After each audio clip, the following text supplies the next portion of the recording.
શ્રી પરશુરામ સંગઠન દ્વારા આયુર્વેદિક અને હોમિયોપેથિક નિદાન સારવાર કેમ્પ યોજાયો.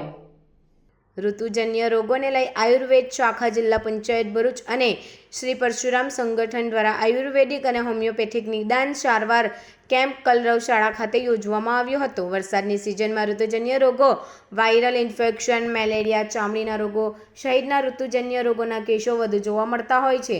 ઋતુજન્ય રોગોના નિવારણ અર્થે આરોગ્ય પરિવાર કલ્યાણ વિભાગ, ગુજરાત સરકાર અને નિયામક આયુષની કચેરી, ગાંધીનગર નિર્દેશિત આયુર્વેદ શાખા જિલ્લા પંચાયત ભરૂચ અને શ્રી પરશુરામ સંગઠન દ્વારા આયુર્વેદિક અને હોમિયોપેથિક નિદાન સારવાર કેમ્પ કલરવ શાળા ખાતે યોજવામાં આવ્યો હતો, જેમાં 100થી વધુ લોકોએ કેમ્પનો લાભ લીધો હતો.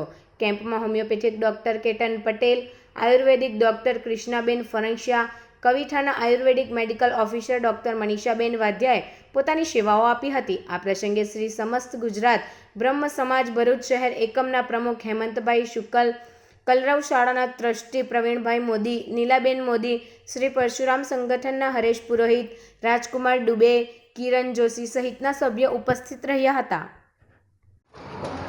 જિલ્લા આરોગ્ય શાખા જિલ્લા પંચાયત દ્વારા અને પરશુરામ સંગઠન દ્વારા ખૂબ જ સુંદર કલરવ સ્કૂલ ખાતે આયુર્વેદિક કેમ્પ અને હોમિયોપેથિકનું જે આયોજન કરવામાં આવેલું છે, તેમાં આજુબાજુના વિસ્તારના લોકોએ જે લાભ લીધો છે તે બદલ ખૂબ ખૂબ ધન્યવાદ. આવા અનેક સારા પ્રોગ્રામ આયુર્વેદિકના થતા રહે અને ભાગ લેતા રહે એવી મારી નમ્ર પ્રાર્થના.